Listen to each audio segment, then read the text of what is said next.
We know that carrying your groceries out to your car seems a bit old school. That saying hello and asking about your day feels like a thing of the past. Being best at fresh, it's not just a fad. Serving high-quality meat at affordable prices? Talk about a throwback. But at Fairway, that's kind of our thing. Because some things never go out of style. Friendly at Fairway. It's more than just a name.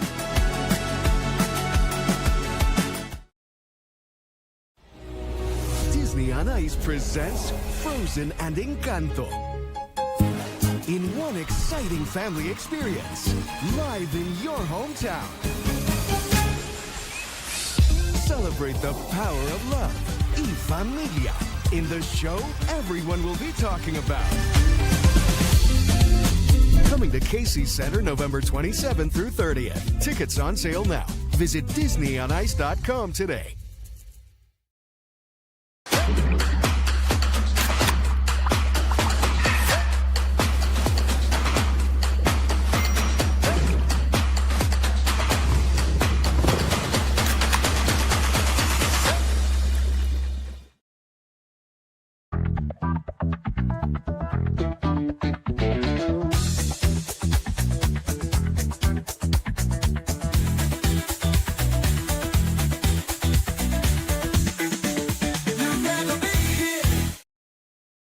Chris Williams, Chris Hassel, two Chris's, one network.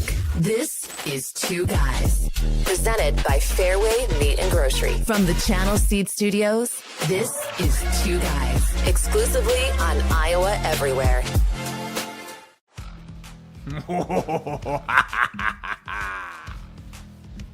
Hello. You got the Steeple Ridge out already, huh? Good day, mate. Uh-huh. I haven't had a drink yet. It's been a day. I've been everywhere. I just got home, and I just poured it into this beautiful Iowa State University rocks glass.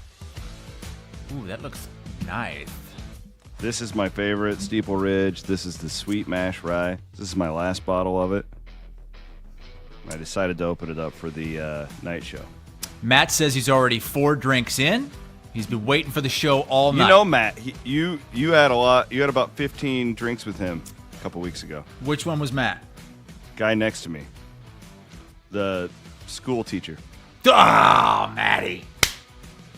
What a fun weekend. What a fun night that was. Have a cigar, Hassel, says Chris. No, I'm holding off. I just got done pumping some iron. It was chest day in the Hassel household. Are you getting back into working out? What do you mean getting back in? I've been working out. You've been texting me about like creatine and all this Well, stuff. I told you, yeah, I'm on the C. You should be on the C and the T. It's a deadly combination. God damn it. I just noticed in the background the Amish glider isn't there where it's supposed to be, and it's in a different spot. You want to know why? The cleaning people? The cleaning people came today. God, they pissed me off. Always moving stuff around and not putting it back. Try it. No, we don't. Really? It's interesting. No, I mean you got to pay them hundreds of dollars to clean your house. What the hell you have to do? And you're paying them cash. I agree you shouldn't have to. I didn't know what the etiquette was with cleaning people. No. Man, I feel like tonight's going to get... You want to get nuts? Let's get nuts! Yeah, this could be a weird show because you are not prepared. And it's not your fault. It's my fault that we have to do the show on Wednesday. It's okay. Because I have to work in the morning. But you had all kinds of stuff throughout the day. I was seeing pictures of you all over Central Iowa giving speeches. And I'm not You did kidding. Williams and Bloom. This is the first time I have opened my computer since Bloom and I got off of our show. Like, I have been running nonstop all day, just with one thing to another. But no, this is actually good. I'm really glad to be here. This will be fun. I just don't, I'm going to be brutally honest with the audience. I don't feel like I know enough about Indiana to be that educated, so I'm going to lean on you a lot. I listened to some Indiana stuff while I was driving around today, so I feel like I got a pretty good feel on What did you listen to? Like some Indianapolis sports talk radio. Okay, because I was looking for a Hoosiers football podcast. There's a bunch of bad ones out there. Oh my God. There's one that I'm 100% certain someone writes a script and has an AI generator like voice it. Because it's like, it's this voice that's a little bit too perfect. And it's like, the Indiana Hoosiers are playing at Kinnick Stadium in Iowa City, Iowa, Saturday, September 27th at 2:30 p.m. Central Time, 3:30 p.m. Eastern Time. You sound like the National Weather Service. Like, that's what it sounded like on this podcast. But they were including like actual quotes from the press conferences this week. Like it mentioned a real Kirk Ferentz quote in there. But I can tell that it's AI. Damn AI, you just never know. But this is not AI. We are Chris and Chris, and we're hoping to bring you a good show tonight. Hoping everybody's having a good time. It's going to be a fun weekend because these are two really interesting games, both at home. I think you know a lot more about Arizona than I do, but I can certainly help you out with Indiana, and I am scared shitless. Well, we'll get there. I want to thank our presenting sponsor, Fairway Meat and Grocery, of course. This is how busy my life is right now. So we have to get ready because we're taking the camper up this weekend, of course, like we always do. I'm making a Fairway run at 8 in the morning after I drop my daughters off at school. And then I'm busy all day. Meetings all so like. Do they sell meat that early in the day? Oh yeah. I thought it might be like I'm smoking alcohol. A butt. So I'm going to throw a butt on the smoker. Oh, you're smoking an ass? What, pork ass? Beef ass? I'm going to throw it on there about 10 o'clock tomorrow. Is it a pork ass? Yep. Sphincter? Pork sphincter. And that son of a gun's going to be ready. I'm going to shred it up and put it into some freezer bags. It'll be nice and ready for the tailgate for everybody on Saturday. So, yeah, we'll be at Fairway tomorrow at the Bondurant Fairway. Come on over and buy some ass with me. We are in the Channel Seed studios, of course. Shout out to they're working hard out in the fields right now. It's harvest time, so it's go time for all of our buddies at Channel. Yeah, you mentioned Iowa State and Arizona. You said you're terrified. I think Arizona's pretty good. Like I'm not looking past this game at all from an Iowa State standpoint. I think you're right. I think this doubleheader. 2:30 and 6. Iowa should be wrapping up right when Iowa State kicks off. I haven't looked down and done like matchup per matchup, but this is a really intriguing slate of games for our two teams and really the whole weekend. Like last weekend was great, but there's so many good games on the college football. It's almost too bad that we have these two really interesting games for our two teams when we have so many other crazy, interesting games all around the country. Like, I wish it was moved to maybe next week when Iowa's on a bye, because this is the best slate of the season. I mean, just the Iowa State game. You're going up against Penn State, Oregon, and Bama, Georgia. Or one could say that Penn State, Oregon is going up against Iowa State, Arizona. Yeah, I don't think we're going to see the Iowa State account tweeting anything out about great ratings this week like we've seen lately. But I think we start with Iowa here. All right. Because I think this is a big, big moment for this Iowa Hawkeyes team. And, you know, the first thing you think of is, before we get into who Indiana is and how scary they are, you think, oh, well, they haven't beaten a ranked team the last 10 times they've played them. It's been 10 straight. So there's no chance. They just can't get this sort of thing done. Well, it's kind of a misnomer, because only one of those games has taken place at Kinnick Stadium. And that was 3 years ago. That was Spencer Petras against Michigan. Cade McNamara was still on Michigan. That's how long ago this was. 3 years ago, I believe this week, and Michigan came in as a top 5 team and beat Iowa pretty convincingly. It was like 24-13. Iowa had a chance late to make it a one-possession game, couldn't get it done. But that's the last time a ranked team has come to Kinnick. And when you think about Iowa and what they hung their hat on for so long and what the fans hung their hat on for so long, it was beating the highly ranked teams, upsetting them at Kinnick. Like, this was never, like, you never really did it on the road. You never really did it in a neutral setting. This is where they do it, at Kinnick, and they haven't had the opportunity to do it. So this is where Kinnick has to rise to the occasion. This needs to be a game like the Penn State game from 2021.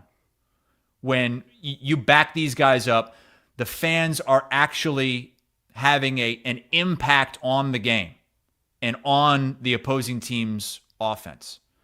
That's what it's going to take for Iowa to win this game. And make no mistake, this Indiana team is a hell of a lot better than that Penn State team in 2021 that Iowa beat in a really tight game. A hell of a lot better. I get the feeling, really good column on ESPN yesterday from one of my favorite sports writers of all time, Dan Wetzel. It was a great profile in Signetti. And this came to my mind. You know the scene in Dumb and Dumber when the two criminals have broken into Lloyd and Harry's place? Mm-hmm. And he's like, let's send him a little message. And she goes, I don't know if that guy's going to get that message. He's got worms in his living room. You know that scene? Yeah. Where are you going? I didn't read the article. Well, no, you don't have to. Signetti kind of reminds me of, because it's kind of like this, like, naturally I would bet on Iowa here. Only because Indiana's coming off of this, like, just ass whooping of a rival. That, it's hard to stay up. But I was reading Wetzel's column, and I've watched enough of this Signetti, and I'm like, I don't know if that guy's like a little bit normal. I don't know if you could just expect his team to just have a emotional downfall just because it's coming off of that win. Does that make sense? Because I was thinking about it, because we discussed this on Monday, and we said, if you're going to get him, this may be the best spot. I don't know if that guy's going to get that message. He's kind of, this is like, Signetti's the guy who would have worms in his living room. Well, and he said it in his press conference this week that this is going to be a much greater test of his team than what they just had against Illinois. He didn't mention Illinois by name, but he said this would be a much more difficult test. And Austin, yes, you're right. Signetti is a crazy SOB, and he's not going to let up. Like, that is a guy that if he spots something, he is going for the jugular. And I think that Indiana is the scariest team to come into Kinnick Stadium since pre-COVID. Like, I don't know when it would have been. I mean, would it be since that Ohio State game that you guys won? Yeah, and I think that's the kind of game. I mentioned the Penn State game from 2021 because that's what they're going to need to play field position like that, get the fans involved, get them backed up, really get Kinnick involved. But I think Iowa, to win this game, will have to play as good as they have since they beat Ohio State 55-24. I think it's been that long since Iowa has played that kind of game that they're going to have to play this weekend. And I do say this comes off skeptical. Is Iowa as good as they were to be able to do that? Like, do they have the? It's a good question. They're not defensively. No, that would be my question. And really, I'm so scared. I'm so scared of the number that Indiana could hang on Iowa this week. I'm so scared. Do you think this Iowa roster 1-85 is as good as that one? That Nate Stanley team? I don't know. I don't know you would. I'm not trying to make a point here. I don't know. Honestly, what was great about those wins is that they defined the entire season. Yeah. And so I have a hard time even remembering thinking what they of all the other games that took place that season, because it was defined by one game. And that's been, the greatest win Iowa's had since then. It's not close. I'm going back and looking. They went 8-5 that season with a win in the Pinstripe so Bowl it wasn't like it was against Boston College. That wasn't like a trademark year for them. That was the year that they beat Iowa State in Ames 44-41 in overtime. And they had some really tough losses to Penn State, Michigan State, Northwestern. I don't know. I don't know if top to bottom this team is better than that one. But if they don't play their best game in years, they're going to lose handily. I've never felt this way about an opponent coming into Kinnick Stadium. Probably since I was a kid. Since Hunter Deckers came to town a few years ago. Right. I'm telling you, I'm serious. Like, no, I know. In the Ferentz era, Signetti's a weirdo, man. Going back to, because every other time a highly ranked team would come into Kinnick Stadium, you knew Iowa's defense was really good and they were going to give them a chance to win it. And even going back 3 years ago, I listened to our podcast from 3 years ago before the Iowa-Michigan game, the last time a ranked team came in. And the line was 11. But I thought it was going to be single digits. I took Iowa. I'm not taking Iowa in this game. I know the line's smaller. It's 7.5. I can just see Iowa leading this game at halftime and still losing by double digits because Indiana's so explosive, and I just don't have any faith at all in the matchups that Indiana's going to have against Iowa's secondary. Well, I guess that's kind of where I was going to go for my Wyckoff comfort zone. Take us to it, brother. For Iowa. Kick back and relax. Two guys have entered the Wyckoff Heating and Cooling comfort zone. Kind of feels like, so what I said last week I think still stands, but that's not where I'm going. So, like, if I was going to have success, again, I will double down where it's got to start on the run game. I don't think anybody, no doubt, Iowa fan watching that will disagree. I'll go on the other way, though. And I did do some research on Indiana. If you go like through the Phil Steels and even like their message boards, if they have a weakness, they believed like preseason and that it was their offensive line where they were a little bit weirded out about. If Iowa is going to win this game, that defensive front has to do what it did to Rutgers for much of that game and just dominate and make this Mendoza very uncomfortable. Because if he has time, I really fear what he could do to that back seven. So, like, to me, like, bow up.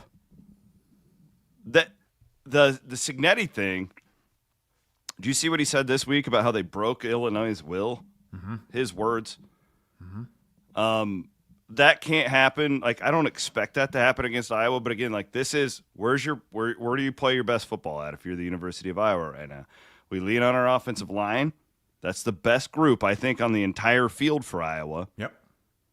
And it's got to be up front on the D-line. Like, if they have one vulnerability, that could be it. Now, they have outperformed what people thought they would do.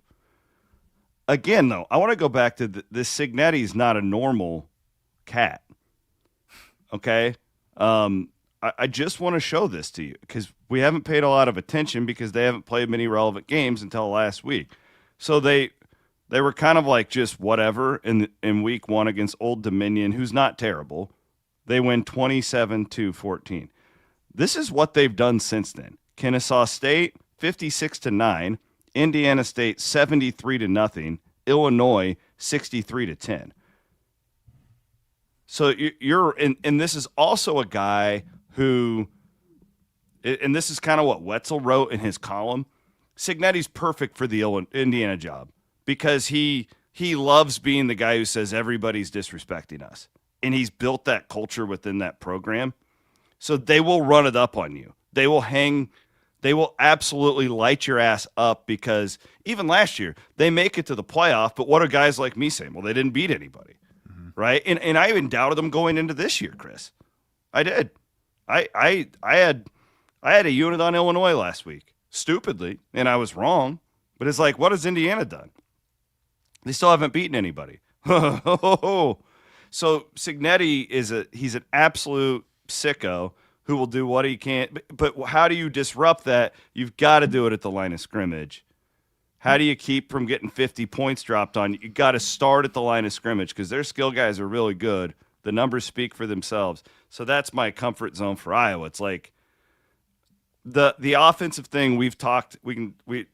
It hasn't changed. You can't just sit back and let Gronowski throw the ball 45 times. That's not going to work.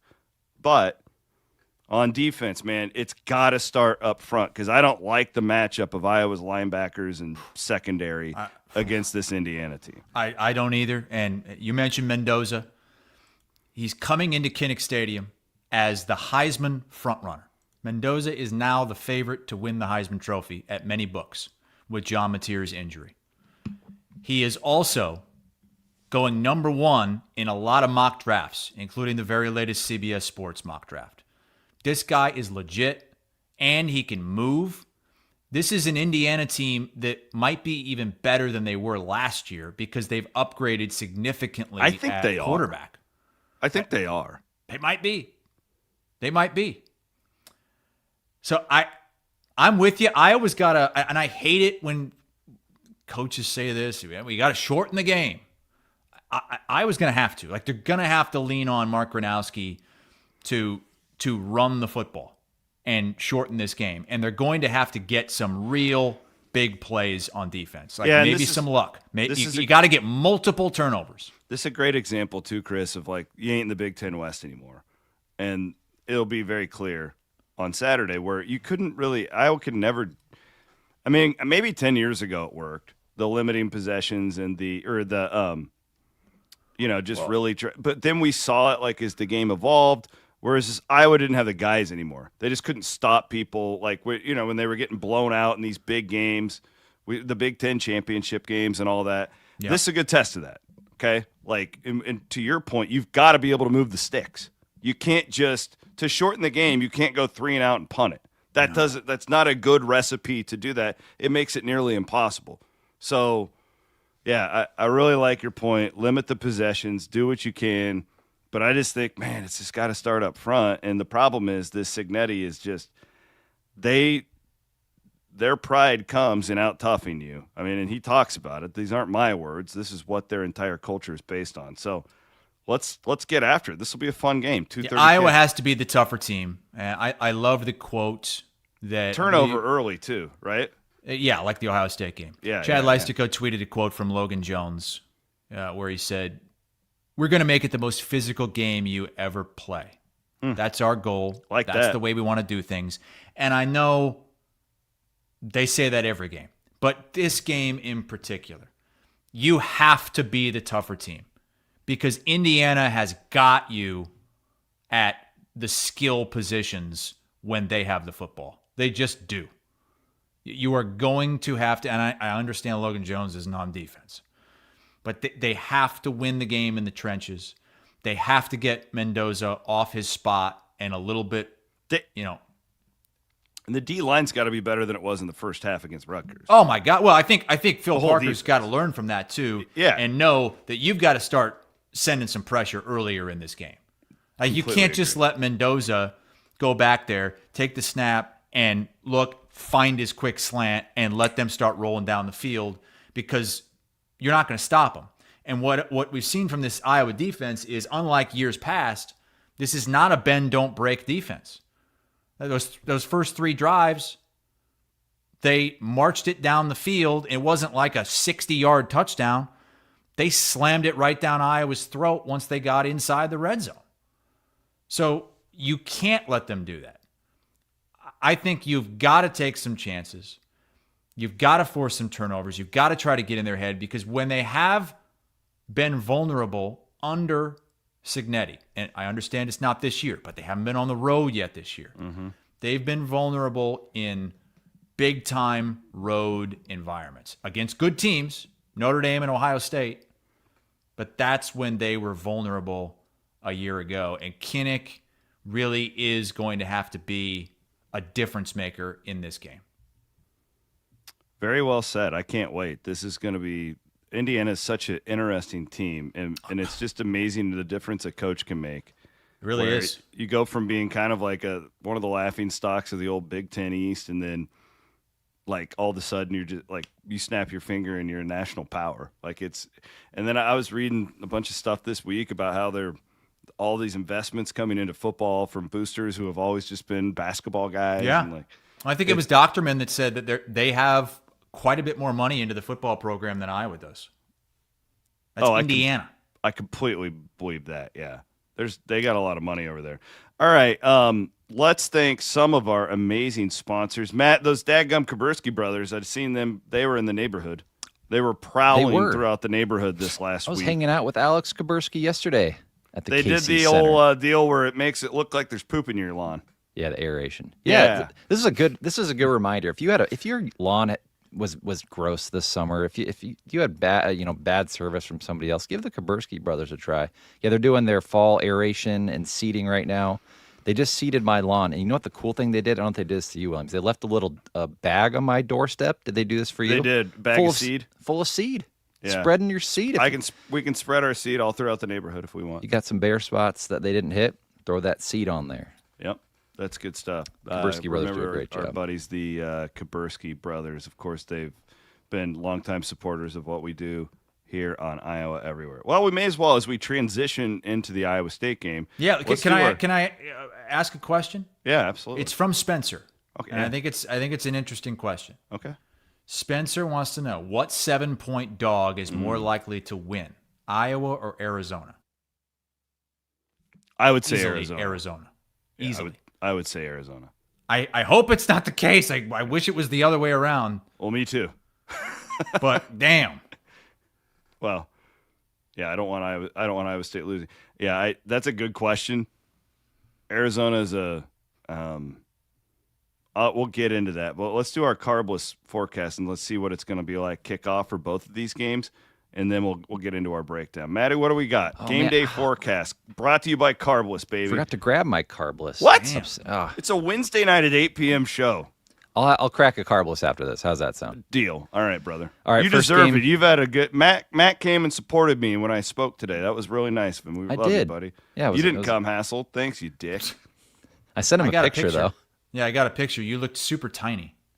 Of course. Like even smaller than normal. He was preaching about Leach. I am. He's Preaching the key to about everything. All right, what do we got? All right, 2:30 kickoff. Hawkeyes, Hoosiers, Jesus, Kinnick it's Stadium. hot. It's going to be hot. Unseasonably 85? warm. 85. Yeah, it's going to be nuts. Little breeze. Good God. Got Burmeister and Phil Simms on the call, on the cock. What about 6 o'clock? Like, what's it going to be like at a night game? All right. That'll be better. 80 degre's. Yeah, that'll feel What a that'll day, feel though. perfect. Banner, in really the a stands. banner September day. Let's be honest. Like, we're not going to be bitching about this in a month. Like, It's a little hot. I would rather it be 85 75. for the Iowa game and sunny. That's hot for a late September. Come on, it's fall. I'd rather it be 7. I am ready for flannel season. That's my favorite time of year. Whiteout. You just Iowa State just announced a sellout, by the way, on a Wednesday. Good. That game is sold out. That game needs to be sold out. Iowa State fans have wanted a top 15 type nationally relevant team for 100 years. And now you have it fairly consistently. These games should be sold out. Well, the weather really helps. The whiteout plays into that because, you get rain or it's cold and then people start having excuses. Well, I wore a white shirt, but I had to put on a coat. No, I think everybody's going to be in white in Ames.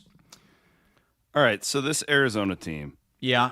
And I felt unprepared. I feel like I performed okay there on Indiana. I did do research on Indiana. I didn't come into this blind. I just didn't get to watch back. But what do you watch back with Indiana? Like, it's hard to watch the Illinois game. It's like, this Arizona team is really, really interesting. So Fifita's a bizarre, because he was so good as a sophomore. And then his coach leaves, and you would just assume he would leave, and they get him a big NIL deal, and he stays with the wide receiver last year, and they were just terrible. Like, they were just not a good team. A lot of that was defensively.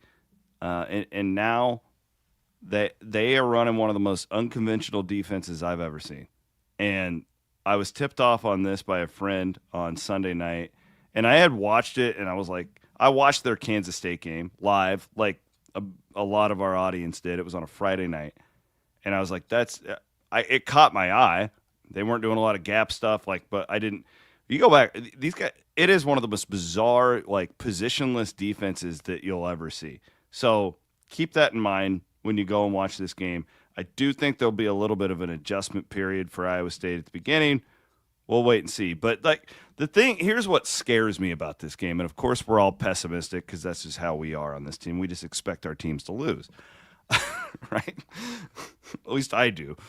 I've never thought the Minnesota Vikings would win a game in my life. What I worry about is that they're this year's Arizona State. Wow. Now, I don't think that they are, but they're pretty good. Their numbers now, again, you have to take into consideration it's still September 24th, and they really hadn't played anybody until the Kansas State game. But, really gaudy type good on defense. They are really effing with people. And it is totally screwing up everybody who they see. So, I feel like we're going into this game a little bit on the blind side as far as the Iowa State offense against this Arizona defense. Are they that good? Or have they simply not played anybody and they faced a broken Kansas State team? Well, they certainly haven't played the schedule that Iowa State has. No, they're not as tested. But, when I look at their offense, I see they have really good running backs. They have an experienced quarterback that gets outside the pocket and can make tough throws. Not good for Iowa State's defense as far as the matchup goes. Yeah. Right? So, when I break it down, remember how that UCF game last year was oh, shit, down to the wire. Iowa State had to pull one out of its ass to win that thing. I think that's the type of game this is going to be on Saturday night. I'm going to pick Iowa State to win it. I do not think Iowa State wins this by 3 touchdowns. I keep going back to last year in spots like this for Iowa State. And it just seemed like every time, through September, October, you were playing a game like this, you fell behind. You had to play catch up. And you played down to your competition. They trailed Baylor 14-3 in the second quarter. They trailed UCF by 14 in the third quarter. They lost to Texas Tech. Even Cincinnati scored on the opening drive of that game. Iowa State at home, they've got a great record at home in the Big 12 recently, but they've made it really difficult on themselves in these kinds of games where you're about a touchdown favorite or so. And I worry that this Fifita, he's like a gnat. He's just going to... Did you hear Jeff Woody analysis of him? I thought it was fascinating on my CW pod this week. I listened to Woody's analysis, yes. Woody pointed out, because when you watch Fifita, it's a bit deceiving. He's so small. I didn't realize he was... What is he? What's he listed? He's like 5'9"? He's probably more like 5'7", which is crazy. It's like, how tall is Doug Flutie? He's the small quarterback everybody thinks of. Fifita, so Woody called their game against Weber State 3 weeks ago on ESPN+. So Woody's studied their tape. He's watched this team a lot. What is he listed at? He's listed at 5'10". So he's probably 5'8" or 5'9". Uh-huh. Woody's analysis is that, because I asked him, I go, when I was breaking down Arizona on Sunday night, which I always do,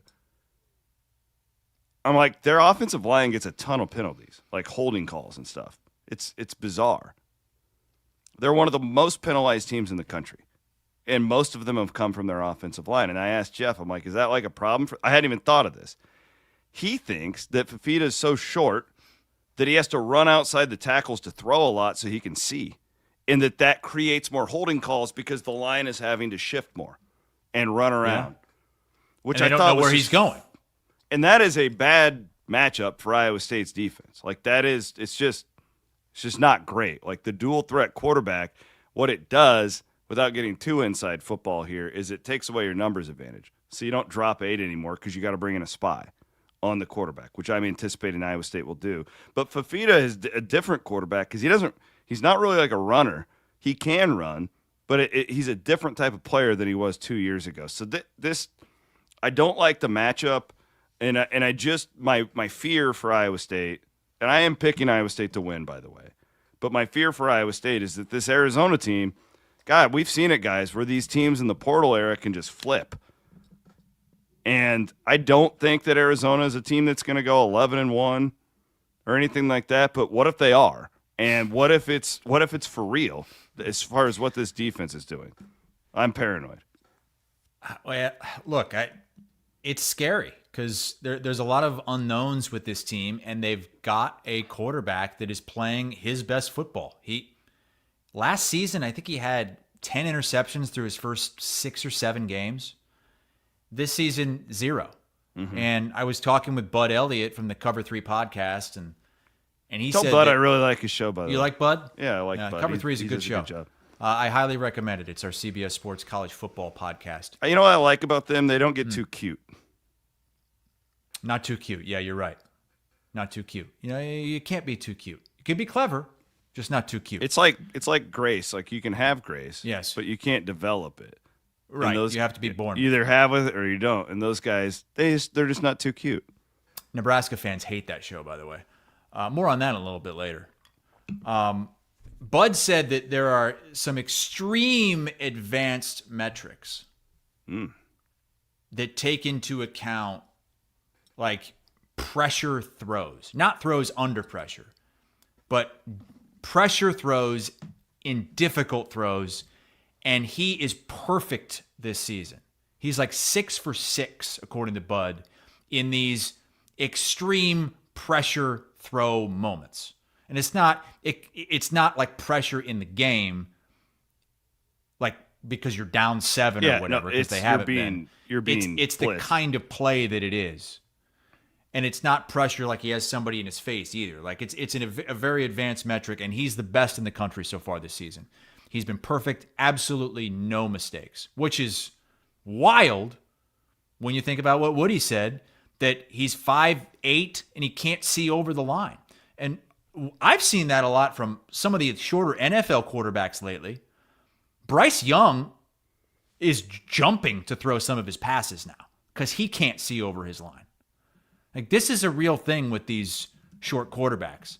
So expect him to get out of the pocket. But from my Wyckoff, my comfort zone for Iowa State, it's to get that little bastard uncomfortable. Mm-hmm.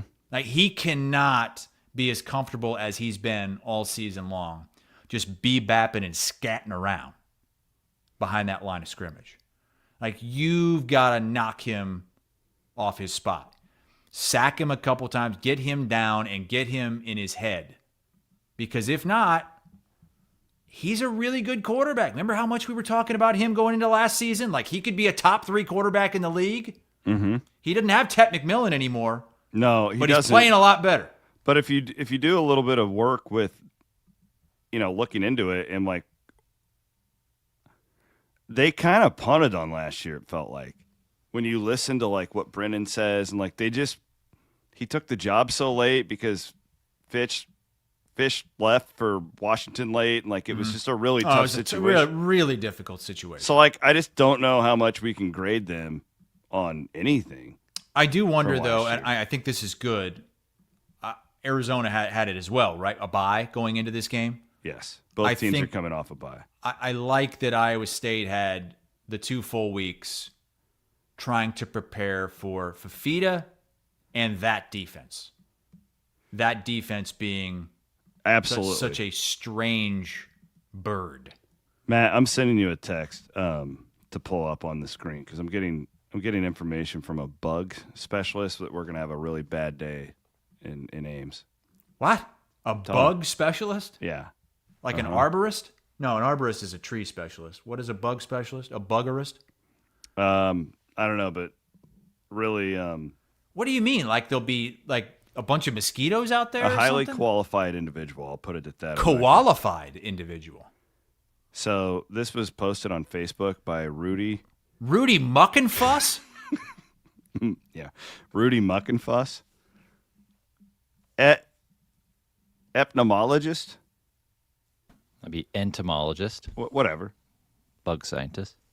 This person is very one with the wilderness. She is very earthy. Who sent this to me? What, you know Rudy Muckenfuss? I know a friend of Rudy Muckenfuss's. Okay. And she wanted to share this with me, and I'm like, well, I'm using this on the show because this is good. So Rudy Muckenfuss says that prior to the Iowa State game on September 27th as the whiteout game, there are pirate bugs. Her husband calls them saber-tooth biting bastard beetle bugs. They are attracted to light colors, and Saturday's weather looks ideal for them to be super annoying. Why am I telling you this? Because everyone who tailgates and shows up to their game prior to kickoff is likely to lose their dang mind. So consider yourself warned. Repellents rarely do work, but if you do, try whatever voodoo bug repellent your cousin's sister-in-law's best friend that it is a lock for 3 beetles. Wait, this has to be an Iowa fan absolutely screwing with you guys. Muckenfuss said it. Don't wear white. They're attracted to white. Don't show up to the tailgate lots. I wouldn't even go to the game. I wouldn't even go. Those bugs, This is an Iowa fan screwing with you. You think Muckenfuss is an Iowa fan? Yeah. I think Muckenfuss is trying to muck things up. Wouldn't they be in Iowa City too, these pirate beetles? I don't know. I mean, Ames is an infested town, so I'm sure it's way worse in Ames than it would be over infested in with beautiful awesomeness. eastern Iowa. Hey, will you give me, if we just stay indoors, our friends from Wyckoff will keep us nice and cool on Saturday. What's your comfort zone for this? Oh, you just said it. It's to mess up Fifita. Yes, mess with Fifita. It's to get him uncomfortable. Get in that little bastard's head. Like, you got a sellout crowd, white out. You know what I'm worried about more than the bugs? The kicking game? Well, that too, but, this is the same last year. Matt Campbell said we have an elite kicker, okay? So I'm not worried about it. I'm worried about that turf, that grass. Oh. It's a night game. Remember last year, this time of year, the night game, you had the dew. Too early for the dew. Setting down. I don't think 6 so, o'clock brother. kick. No. The sun's going to be setting. Too early for in the year. The dew will be the next game. You just wait. There's going to be guys slipping and sliding. And then all everybody's going to be bitching about the grass. Been there, done that for the last 10 years. What's going to happen is that poor third string walk-on that you got kicking for you now is going to slip when he plants to try to kick a 20-yard field goal. Do you want a nugget? I am really worried about this kicking situation. I think this will cost Iowa State a game. Well, that's not breaking news. It's Iowa State football we're talking about. We're used to that. Kickers costing us a game. Yeah, but you had Kyle Conrad. I know, brother. He was a plus. Now you don't have him. You don't have his backup. You've got the backup's backup, who's a walk-on who wouldn't even have been on the team had those roster limits been kept in place. And they got a walk-on offensive lineman is now the backup kicker. Because there's none other on the roster. It's like, what do you do? Here's what Campbell had to say about the kicker. Point could you get to where we're fortunate we got Chase? I mean, Chase is a damn good kicker, and we're fortunate to have him. Damn good. He's damn good. Damn good. Well, but he was the third string kicker. Like, most teams don't even have 3 kickers on their roster. If he's your third string kicker, there's no way he's that good or you believe that much in. What were his stats that we pulled up from high school on Monday? 5 for 7? Remember Arizona? 6 for 9? Arizona his whole career? Arizona won the Big 12 championship, and they brought on like a kicker from the stands last year. So Arizona State? Yeah, what did Arizona State end up doing? I know Can't they even do that now. That's against the rules now. I do think that in a way, this could end up somehow helping Iowa State. Because they'll just be more aggressive? They will use the 4 downs. They will go into first and second down inside the 30-yard line, already knowing that they've got 4 downs to get those 10 yards. So Mauser, I hope, will be given that leeway and will know ahead of time, like, look, you've got another opportunity here. You don't have to get it on 3rd down because we're going to be going for it. Let's make our picks. I have Iowa State 28-24. I have Iowa State 28-27. Oh, so we're really close. We're both expecting a nail biter. I think this is going to be a real nail biter. This is last year's UCF game.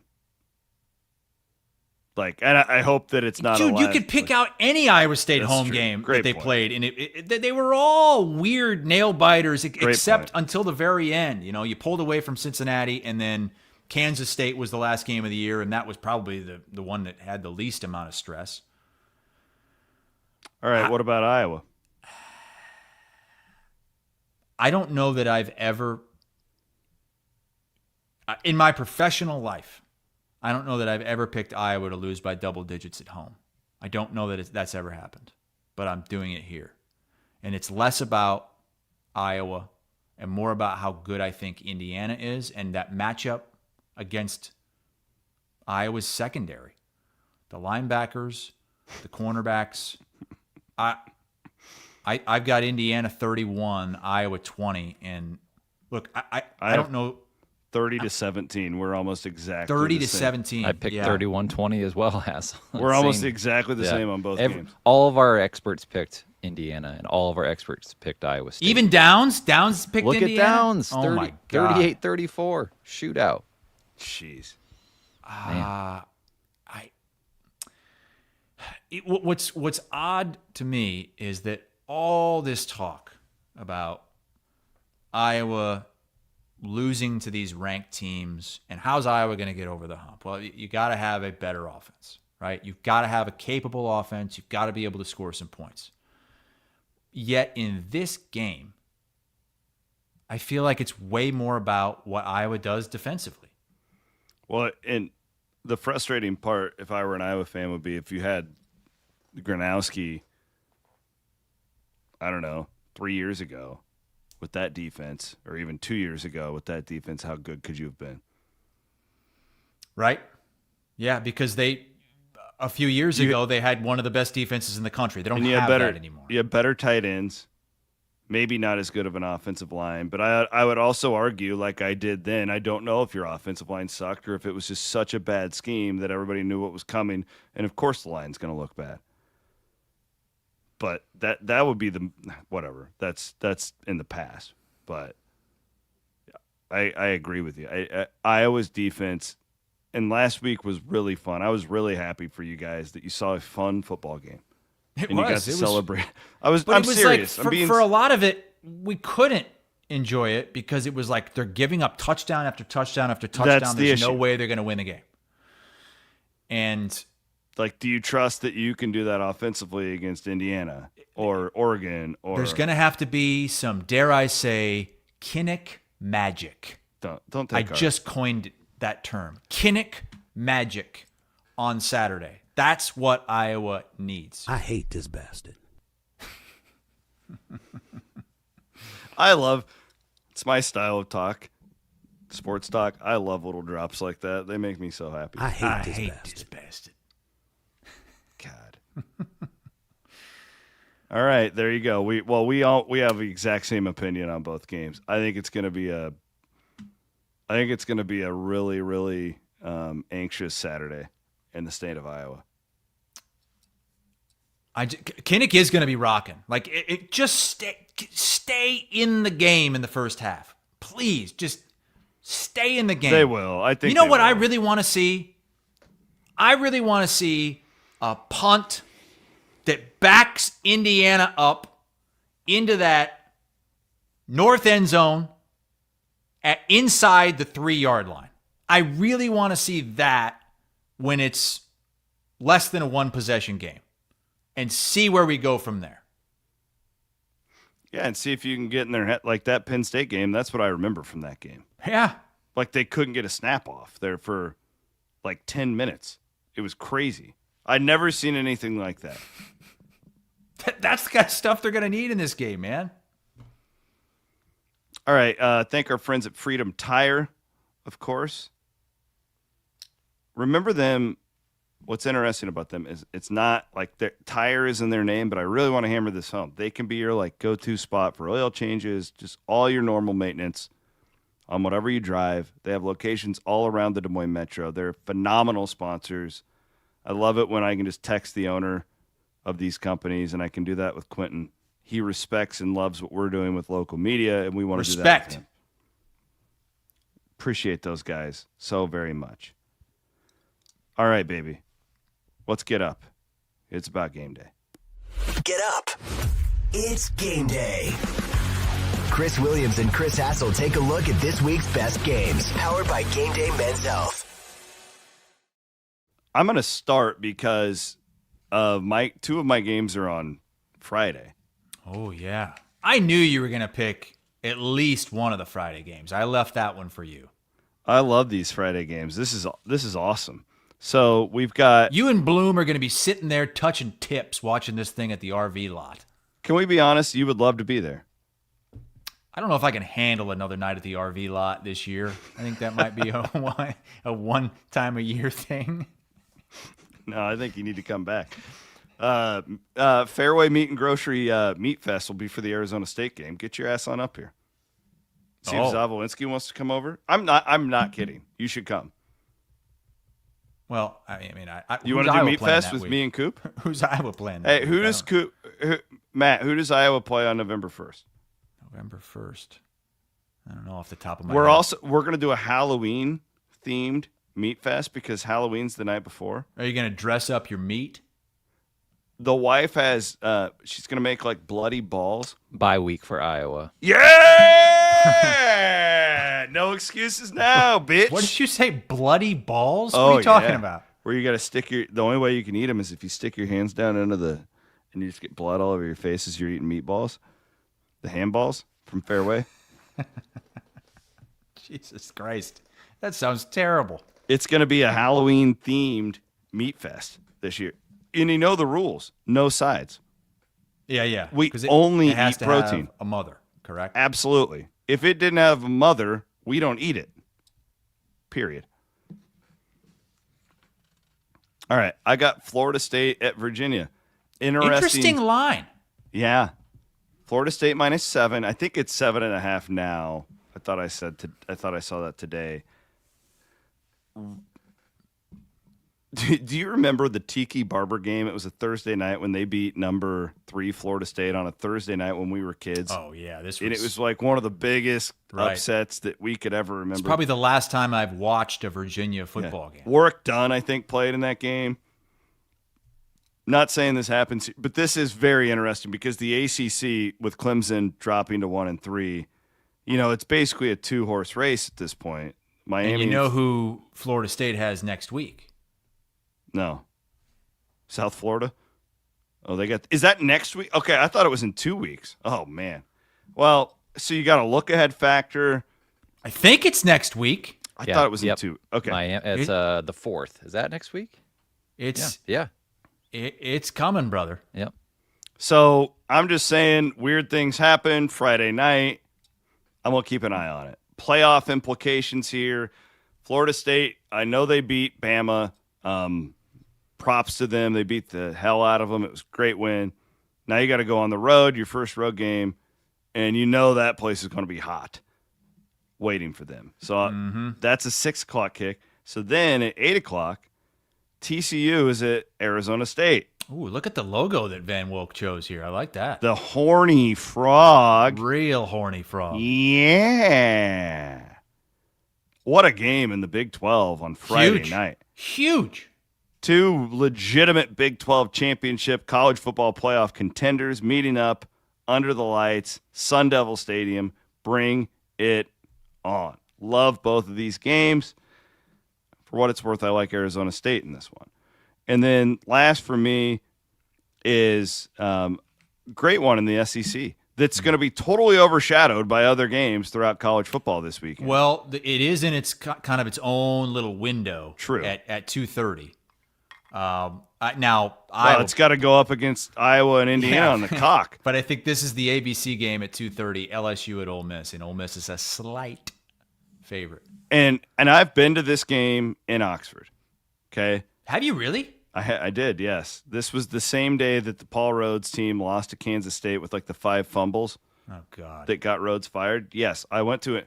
Unknowingly, like me and a group of friends, SEC Tony and Carper and a bunch of these guys, and we wanted to go. And we're going to do this more as we get older. The kids kind of ruined it for us, but we want to like experience all the great college football atmospheres. And Oxford was one of the first places we went. And we went to this game, and we did not realize the hatred between these two schools. We really didn't. We just thought Ole Miss and Mississippi State, Egg Bowl, this is a massive rivalry. This is a border rivalry. Yeah, it really is. And, the lower-ranked team, so the top 5 team goes in as an underdog. I'm going to go the other way every time when I see that blindly. So I like Ole Miss to win this game. Maybe we'll get to that later on. What do you got? All right, I'm going to start with Notre Dame going on the road at 1-2 to Arkansas. Both of these teams have had wild starts to their seasons. We know what's going on with Notre Dame. They finally won last week, but they gave up 30 points to Purdue. That defense sucks. Arkansas feels like they should be unbeaten. Arkansas feels like they should have beaten Ole Miss. They lost by 6 points because they coughed it up, fumbled it away at the end of the game, and it's exactly what happened last week at Memphis. Arkansas had the ball. All they had to do was sit on it, kick a field goal, and win the game. A chip shot field goal. They fumbled, and Memphis got it back and ended up winning. If Arkansas wins this, we can put Notre Dame to bed for good. Like Abadi, that's all, folks. And it's a big one for the Arkansas fan base. Obviously, Notre Dame comes to town. They're going to be going nuts for that one. I've heard that's a great place to go to a game. Arkansas has a tough slate after this too. At Tennessee, home versus Texas A&M. God. They might not only win a couple more games for Sam Pittman, but this could be one of them. Up next.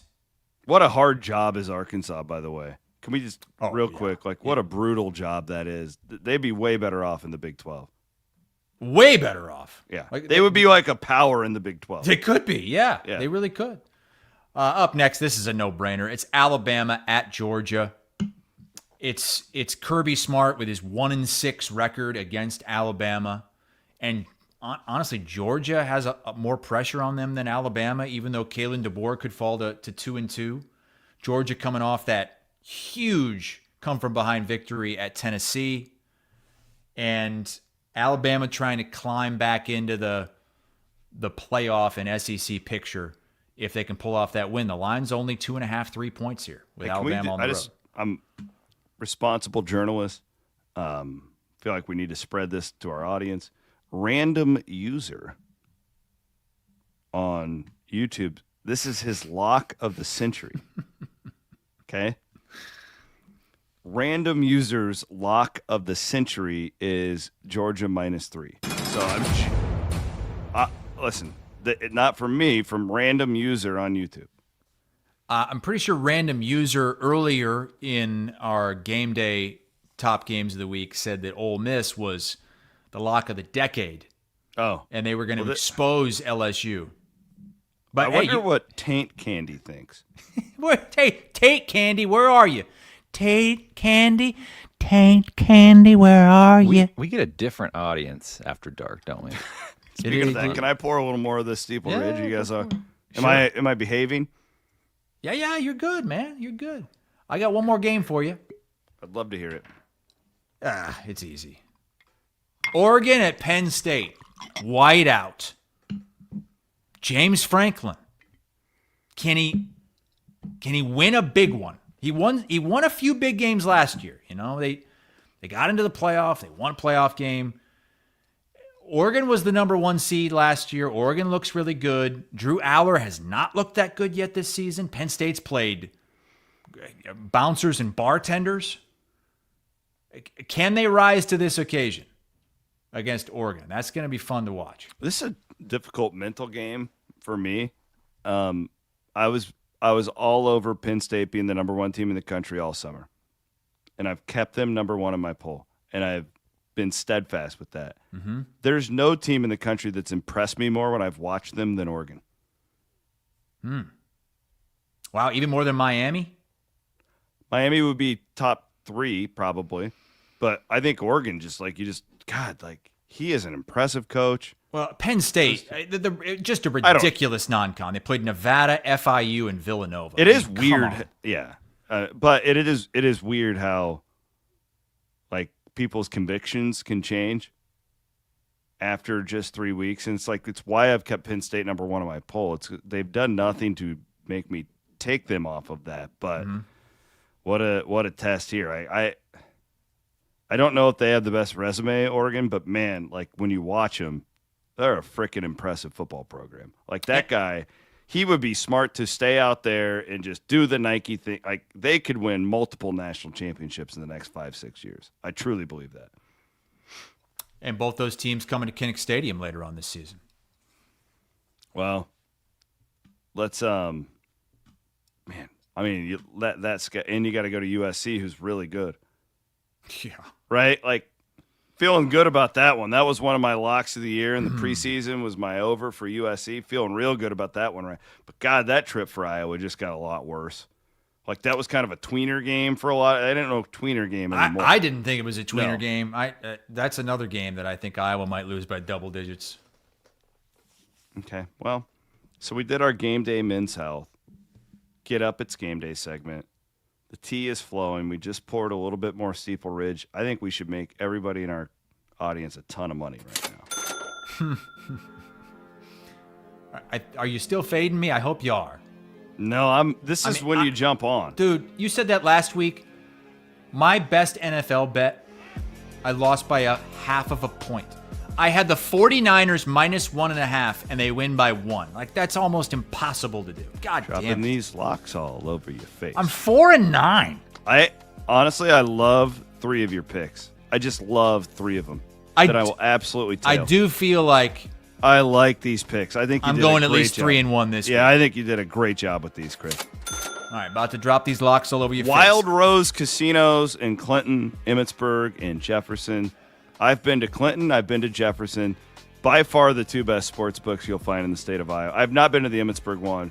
The Jefferson one is, Clinton's great too, but the Jefferson one is phenomenal. You do a guys weekend, you want a cheap guys weekend, you go there. They got a nice little hotel right there. You can play some blackjack in the Wild Rose Casino, the DraftKings Sportsbook there. All right. This first one, I don't understand this line, and maybe I'm getting fish hooked here. How the hell is Kansas only a 4.5-point favorite over Cincinnati at home? Fishy, isn't it? Very fishy, but I'm falling for it. I think Kansas is quite a bit better than Cincinnati. And what'd they do to West Virginia last week? We were on Kansas last week against West Virginia. Cincinnati's better than West Virginia. But I would be really surprised if this is within a field goal. Notable, that's Iowa State's next opponent. Cincy is Iowa State's for next what opponent. it's worth, I have Kansas. I'm in a Vegas contest, a college football contest with a friend. Mm-hmm. Kansas will be on our card. Random User is with us. Random User says, wow, had no idea Kansas was only favored by 4.5. That might be a better bet than Georgia, which was his lock of the century. So it's his lock of the millennium. To the Dumanium. Then I've got one that you said you liked. The Cremanium. Ole Miss minus 1.5 at home against LSU. I'm with you, Random User. I think LSU is a bit of a fraud. Ole Miss. Don't let Brian Kelly hear you say that. Ole Miss just punked Tulane. Just punked them. They are hitting on all cylinders right now.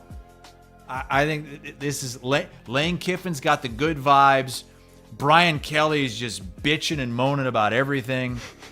And they're ranked 3rd in the country. Give me Ole Miss. He's like Mike Gundy, but good. All over your face. So Ole Miss -1, 1.5. Here's one. It's one of those all the way across the country plays. Watch yourself. Yeah. Okay? Cal. Wait. They got shut out last week. Cal lost last week. I think they were like a 2 or 3 touchdown favorite at San Diego State. They lost by 30 at San Diego State. Now they've got to go all the way to Boston College. And Boston College is not bad. Boston College -6.5. That's your cross-country play of the week. We need to get that sponsored here. The cross-country Brought to play you of by the week. Allegiant Airlines. Brought to you by Amtrak. Boston College -6.5. Get to work on that, Liebel. We need an airline now. And I've got one more play for you. 4 Oh, we plays got this week. 4. Cheer. This is the lock of the century from random user. Georgia -2.5 at home against Alabama. That might creep up to 3.5. Georgia's a better team, and they're at home, and Kirby Smart so badly needs and wants to beat Alabama.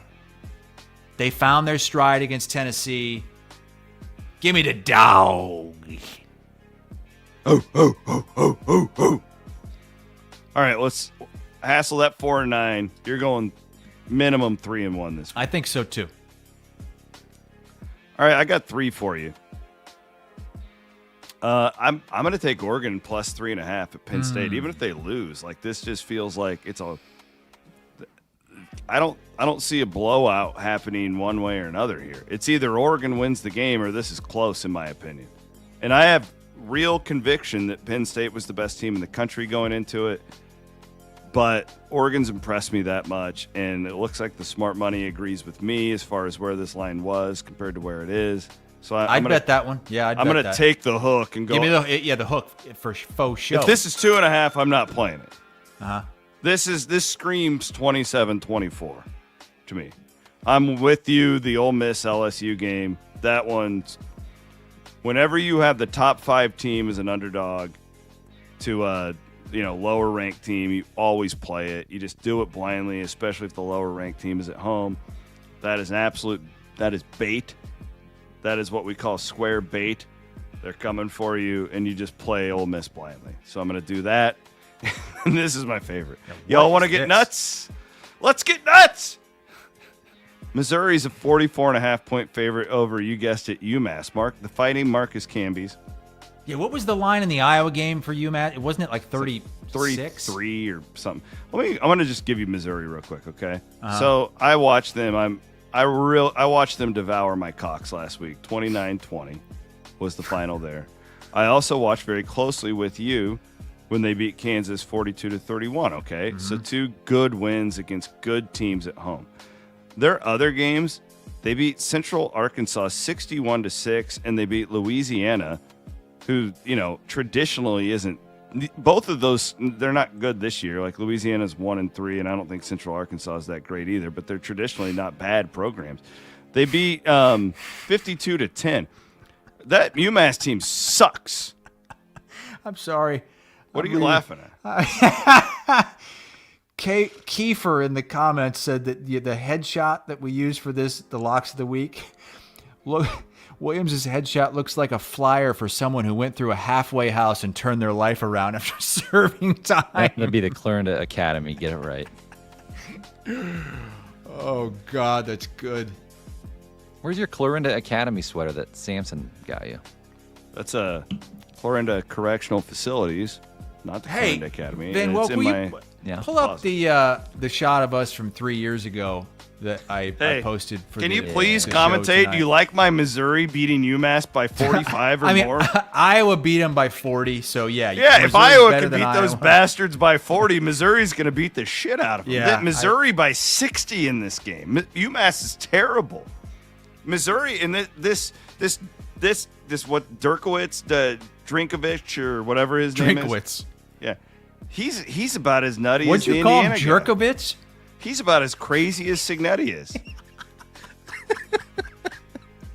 So Williams, when I posted this, did you know? I had no idea. You're not aware of the JD No. Vance? I had no idea. I had no But clue. it somehow actually looks like Williams if he put the 70 pounds of fat back on.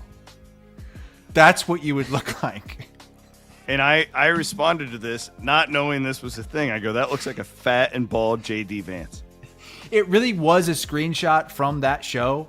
I just put Vance's head on you. That is the show we did right before Iowa hosted Michigan. It was like our fourth or fifth show ever. Well, at least you got your microphone turned around. Yeah, right. This one. Oh, God damn. That's funny. One of these guys says Williams doesn't even use the internet. No, like I get blocked out of these apps until 5 o'clock at night. I don't Oh yeah, because you pay $50 a week to get locked out of your own phone. Yeah. All right. I do like yours.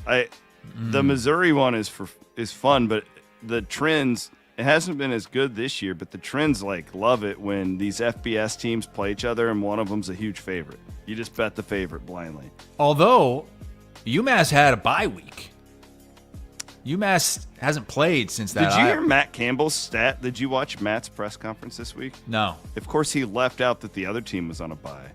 Oh. But he had some stat about how terrible teams are coming off of bye weeks in college football.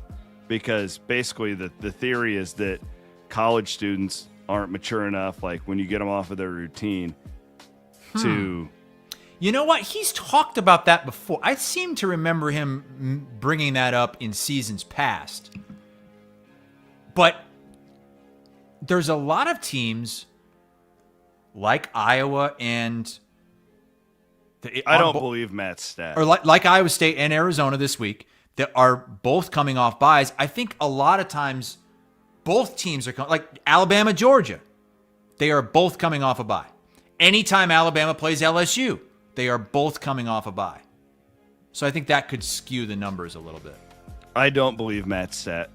I believe that coaches will lie to us to try and get things out into the media to make their teams focus or whatever. And Matt said it was either like 70 or 75% of teams lose after a bye, and I just don't believe it. How did Van Wilkes locks do last week? Yeah, how did you do last week? What the hell? You guys were going to just gloss over my winning week.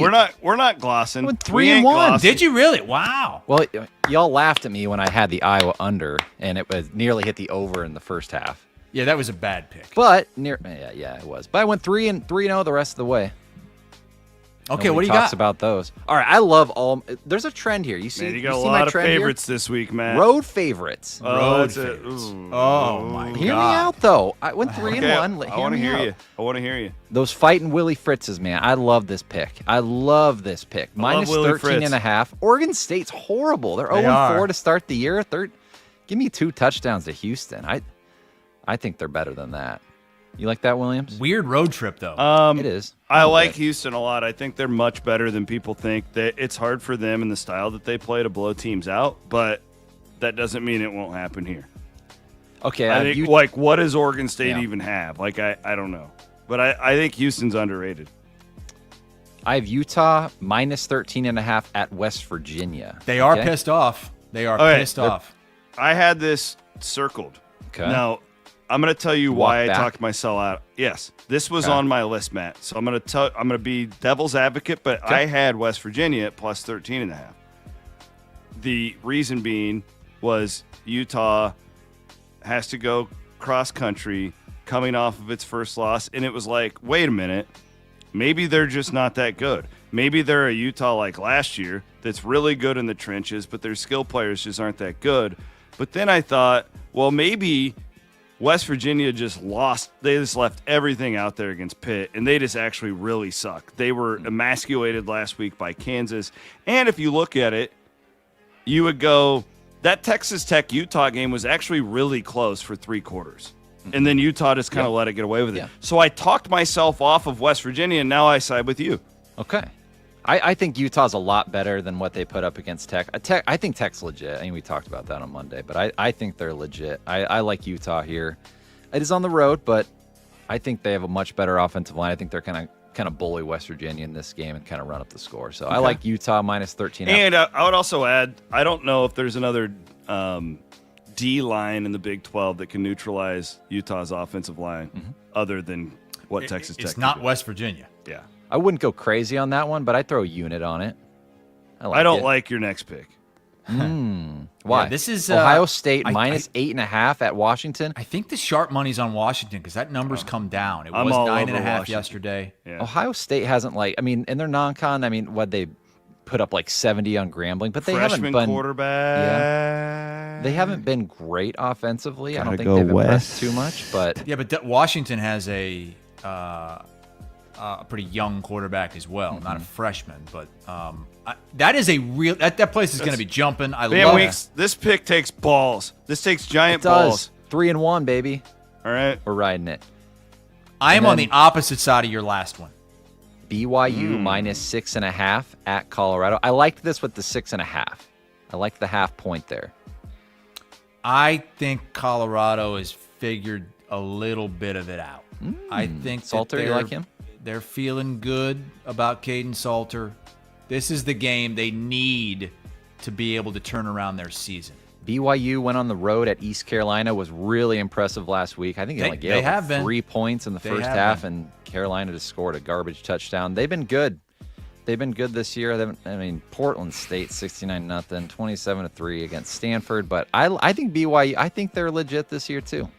I like Beans what- in the strainer. I'm with you, man. I'm criticizing. Here I am criticizing what the Van hell? Wilk's picks, and I'm 4-9. Yeah, I was feeling real bad after Locks. that my Iowa pick last week, but we came around. We turned it around. I'm glad I didn't ride your 49ers pick though. At least they won. But God yeah, damn it. It's unbelievable. That sucks. Come on. I've lost multiple picks by a half point this season. It's time. Dude, you the want to know Niners have had time. some bad something luck too. crazy? Oh, my So God. Luch and I do the Circa Millions together. Oh God, I know what you told me about this. So we're doing really well. We've had 3 winning weeks. We should have been 5-0 in the first week, and we lost on the Ravens when they blew that lead on Sunday night. That was it to go 5-0, and then we had the fucking Rams last week. That was one of the worst. That was maybe the second or third worst sports betting beat of my life. I once got beat on. I was in college. It was sophomore year of college. I was betting through some app in the Bahamas. Totally illegal. And I had way too much money riding on it. And it was like a Missouri Valley tournament game on a Thursday night. And some worthless 3/4 court shot got hit against Northern Iowa or Drake. It was completely meaningless in the game. And it shifted the line, and I just lost my ass on it. But that Rams blocked field goal was brutal. because all the Eagles, the game was over. Eagles just fall on the ball. Game's over. You win. Eagles win. But no, the 350-pound guy scoops it up and runs it back to add on to the score. That's the only way they cover. Unbelievable. All right, I've got to go long. It's time to go long with Wealth Charter Retirement Planning and Tax. I was thinking about this today. There's all these ETF, schmetfs out there that are just everywhere. There's just. Do you follow stocks at all? Do you do the market No. at all? No, I don't. Oh my! It can get and I do. I really enjoy it. It can get very confusing. Well, that's why you pay someone else to That's do why it. we pay our guy Tim. Come over on, at Wealth Timmy. Charter, and they'll do your taxes. They'll do your retirement planning. They just do it all. One-stop shop, baby. Wealth Charter. What are you going long on today? Well, I was watching the Nebraska-Michigan game last week, and I heard a report from Jenny Dell, and I almost couldn't believe what I heard. She said on the broadcast that Come on. Dylan Raiola says that he's tired of being compared to Patrick Mahomes. And so I texted her after the game, and I said, I just want to make sure I heard that right. Dylan Raiola, who has based his entire persona off of Patrick Mahomes, from his hair to his number, everything, doesn't want to be compared to Patrick Mahomes. And she said, no, They said that they're tired of it. They would rather not Patrick Mahomes be brought up, that he wants to be his own man. And Matt Rule then went on his press conference this week and said the same thing. And it's like, okay, then what is all this stuff? Same hair, same number, same sunglasses, same outfits, same vibe. I watched Nebraska come out of the tunnel before that game and come onto the field. Raiola was 20 feet ahead of the rest of the team, like doing all kinds of shit in front like a Patrick Mahomes would do when he's coming out for starting lineups. The picture that's on the screen right now, the little chin hair. Yeah. Same facial hair. It's crazy. He does the same mannerisms when he's out there on the field as well. Like he did the flex in that game. This is the one that really got me. It was last year. Mahomes is always doing that thing where he's like, yeah, give it to me in my ear one more time. Give me the call, where he's cupping his hand. Raiola's doing that. So I think it's cute. I understand if you don't want to be compared to the same guy over and over again. But then stop pretending to be him. Because this is what everyone knows you as. Everybody. Yeah. And as Austin points out, he does the jumping thing too. The same jumping thing that Mahomes does. If you don't want to be compared to him, let me look at this out. Look at that game day fit that he's got on right here compared to Pat. It's the same all the way down to the headband. The only difference is there's a Huskers on his and a Chiefs logo on Mahomes. It's all the same because this is what he wanted. And now all of a sudden he's tired of it? Fine. Then get a new hairstyle. Change your number. Stop trying to imitate him on the field, throwing sidearm passes all the time. Look, it is Dylan Raiola is really good. Really good. He was not the reason they lost that game to Michigan, and he's the reason they are going to win a lot of games. He's a stud. I love that. Absolutely. Be your own. You want to be your own guy? Then be your own guy. Stop imitating somebody else. Now, it's fine that you did imitate him, but everybody's going to identify you with him if you keep doing it. He does. Keith and Andy were talking about this a few weeks ago, and I loved Andy's because Andy doesn't dive as deep on all this stuff. Andy said it in the most well, they do look alike. Yeah, no shit. It is staggering how much these guys look alike. And they both have that a little bit pudgy, out of shape almost, not dad quite. bod. Yeah. Yeah. Down to it's the levels that he has gone to imitate Mahomes. And then the gall to say, "Oh no, I don't know. No, I don't want to be compared to him anymore. I just wish we could, talk about me." Dude, that ship has sailed. Unless you radically change yourself, you're always going to be the kid that acts like Patrick Mahomes. And you know what? If you can play as good as he does, that's going to work out great for you. Chances are you can't. But you can't get upset when media members, and I'm not saying they got upset at Jenny, but they did get upset. It seemed like anyway that Rule got upset at a media member for asking something about Patrick Mahomes in the press conference. You can't do that. Rule is notoriously overly sensitive. That's just his thing. He's been like that for 10 years.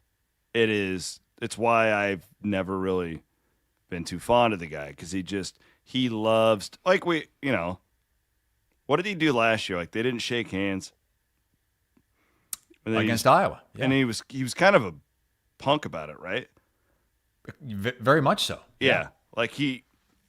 He loves that. There was that year that there was the fight in Ames. Do you remember that? Can you pull up the Baylor fight? Yeah. Yeah, the Baylor fight. And he loves to do the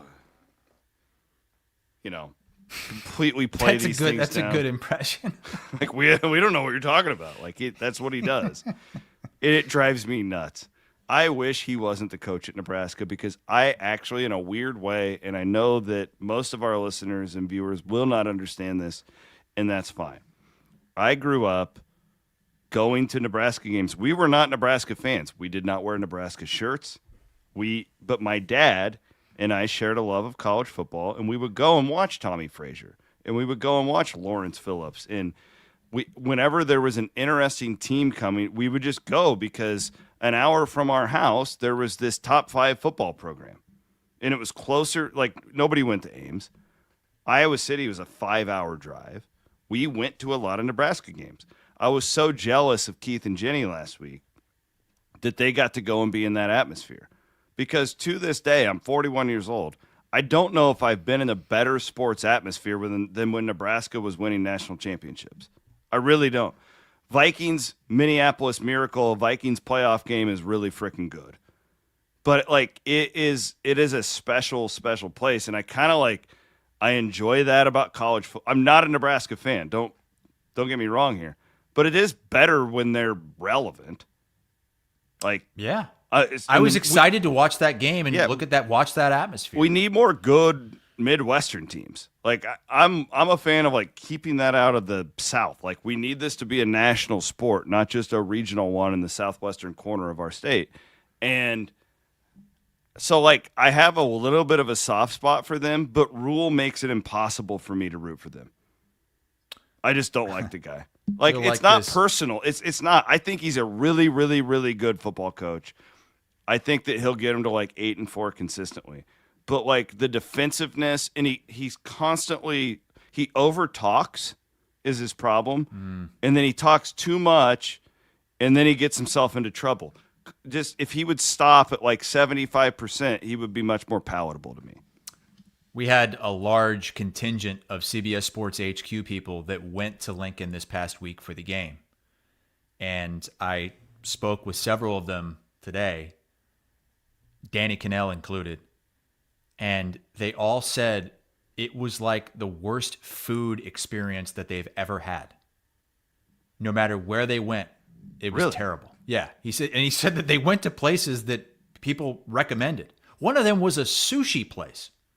Some sushi place. Hey, screw that up. Well, I wouldn't go to a sushi place in the middle of the country like that. But no. They said they couldn't find a steakhouse, like a good steakhouse. Couldn't in find Nebraska, any of in that. Lincoln, Nebraska. In Lincoln, Nebraska. Yeah, said you it was call Fred. Fred would hook him up. Fred's the mayor. Yeah, I was surprised. Like they were looking for a spot, and I was like, I don't know. The only thing I ever hear people talk about over there is that Runza place. I've never had one of those. They got one in Clarinda. It's the only one in the state of Iowa. I've never had one of those. Only one in the state of Iowa. It looks disgusting. You get them frozen. You put them in your Yeti cooler. You take them home, and then it's like a Hot Pocket. Put it in the oven. Hot Pocket? I don't want a Hot Pocket. Oh, it's so good. I love the Runza. Love the Runza. I don't know. Well, you better cheers to the weekend. General So 09. This is interesting. We have a great name. Now what? He says, growing up in Southwest Iowa, Williams, you have fonder memories of Nebraska than I do. I couldn't stand them based purely on the Omaha news. I get it, and I don't disagree with you. What I'm saying is we are college football junkies. So I can put the fandom thing beside and have a great experience somewhere where you have an incredible atmosphere with traditions and all that stuff that comes with college football that you don't get on an NFL Sunday. Like, I appreciate that. It's why I like going to different games. One of the coolest moments of my career I love that. Was going to Austin for the first time when Bevo walks down. I cannot wait for in a few weeks I'm going to Boulder, and I'm going to experience the frickin' buffalo running up and down the field. I watched that on TV when I was a kid. What are you laughing at now? Is this Randy Peterson in the comments talking about Andy coming back from his Brokeback Mountain retreat? No way that's Randy. It says Randy P. Randy Peter. It's 9:30. Randy's been in bed for an hour. Cheers to the freaking weekend. Let's raise our glass of Steeple Ridge bourbon. Literally. And he did just get back from the Boundary Waters with a bunch of male friends from high school. This is the best whiskey you can buy in the state of Iowa. That's good stuff, man. I told you I wasn't going to have one tonight, but I'll have one tomorrow. Thursday's the start of my weekend. Yeah, well, you know what? Screw you. Okay. I feel like you're trying to talk down on me because I had a glass of whiskey on the show tonight. How about those drunk bastards last night at the Casey Center? Van Woke. Oh my God, you guys are just going crazy for that. A bunch of the Iowa Everywhere crew went out there to see, what was it, 7 Seconds of Death, or what was the name of that? Secondhand Steamrollers? Breaking Benjamin and 3 Days Grace. How was the show? We had a great time. We had a little mosh pit going in the suite. Man. That's a good time. We had a great crew. Spopker, AD, Liebel. Man, you guys went out. You went hard on a Tuesday night. I was jealous. I was walking on my treadmill. Like, geez, I need to get to bed. And I start getting texts because it's like 9:30 out here. It's like, I got to wind down. I got to get to bed. Yeah. And they're out there just partying at Casey Center. 3 Days Grace has that song. Goes, let's start a riot. A riot. I don't know if I know that song. Dude, I'm so bummed about Saturday night. Oh, what's Saturday night? Church. My all-time favorite musician, and I can't go. I'm sick. What do you mean you're sick? Same time as the Cyclone game. Me and Murph and the Thinking Man's fan bought tickets to this like months ago. How did you not think, okay, Iowa State's playing on this day? I held out hope. If it's 11 or 2:30, I'm fine. I missed the bye week. I bebop down there. I'm good to go. But I can't miss it. If Iowa State's 4-0, like I can't believe that Keith is still going to go. This is what I do. Keith is going to go to this instead of watch Iowa State, Alabama, Georgia, and Oregon, Penn State. Keith is going? I thought he wasn't going. No, he's still going. Oh, you said it on the show. Well, there is talk. I've been helping them. They're going to be secured at probably maybe 3/4 before church hits the stage to be able to watch at a certain location. So it makes me sick. I only miss church concerts when he's at the state fair because I don't go to concerts at the state fair. I just don't like the setup. It's fine. I know a lot of people enjoy it. It's not my cup of tea. I've seen him every time he's been in the state, and it just kills me to miss this. So I hope everybody has a great time who gets there. Hey, real quick, too, but before we wrap. If I did it, though, if I went, though, I would be miserable. Yeah, I would be miserable. You'd be checking your phone the whole time. Yeah, I'm not going to do it. I'm a clone guy. Be sitting in the press box doing what I do. Hey, before we wrap real quick, Iowa Event Center's got a couple of contests going with us at iowaeverywhere.com. Is that, what's her name? Mirabelle. That's not Mirabelle. Yeah, it's from Encanto. That's what's her name? The Rock's daughter. What? You talking about Moana? Yes, Moana. That's Moana. That's Encanto. Yeah, Disney on Ice is coming to Casey Center November 27th through 30th. You can win a 4-pack of tickets, iowaeverywhere.com. By the way, I drove by the Casey Center today. I was downtown for the first. I don't go downtown that much anymore. Looks really cool. The way they got some new branding. signage. Yeah, it looks really good. They've done a great job. New digital signage, and they put a Casey's pizza box on the roof. Did they really do that? They did. They just finished. I wasn't sure if that was just someone joking around with AI. No, they really did it. That's cool. I like that. So next time you're flying over Des Moines, look over the Casey's Center. You'll see a big pizza box. We got another contest too. Brandon Lake's coming October 9th, King of Hearts tour. You can win a pair of tickets, iowaeverywhere.com. How'd the Aldine show go? I'm sure that was really cordial. Everybody. I was protesting outside. Yeah, well, I saw he posted something yesterday, some ode to, I think he wrote like a song about Charlie Kirk or something. He didn't. He was singing a Luke Bryan song. Oh, okay. I didn't recognize it because it wasn't wedding. his. Or not his wedding, at his funeral. His Very wake? big difference there. Well, how's the song go? Drink a beer. It's about a friend who dies and you drink a beer for him. Oh. So it's a funeral song. Yeah, a real funeral song. It's actually a really sad song. Well, great way to end What the are you show. doing? Your cheers to the weekend. What are you doing? Like just sitting around watching football and gambling and drinking? Yeah, I've got no drink whatsoever. I don't even have a water. Here, my coasters are empty. This is my last weekend at home for a bit. I think I'll be traveling a little bit. Next week we're going to Maine. We're going leaf peeping. Oh, here we go. Hey, you should come. You should meet me in Denver and go to Boulder with me. Don't think so. I think I've got stuff. Your wife would like that. Dude, Your I wife got would stuff like like every weekend in October. It's what? crazy. You should bring Kristen to Meat Fest. Oh, she would hate Meat Fest. I think she'd like it. This She weekend could stay with Charge and Charlie over in the nice doing? RV. Oh, I love Charge and Charlie. Yeah. Love him. Oh God, what a night! What a weekend that was. All right. Well, that's one of the longest shows we've done in a while. it's okay. That's what happens when you go to 8 o'clock. I mean, It's what time is it? It's like I promised my wife 9:36. I was like, yeah, we'll be done by 10:15. She wants you to go make love.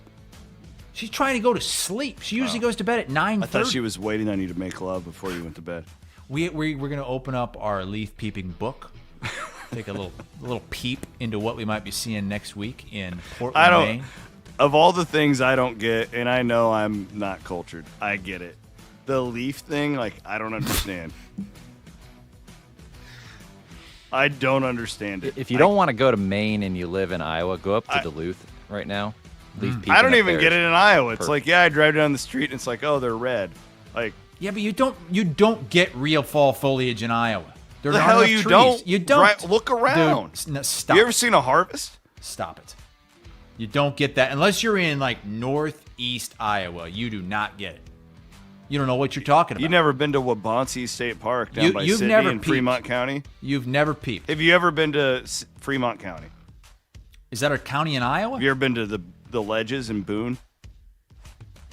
Well, that's northern Iowa, right? No, it's like It's up by 10 Ames. 10 minutes by Ames. Yeah. That's northern Iowa to me, brother. Anything north of Interstate 80 is northern Iowa for me.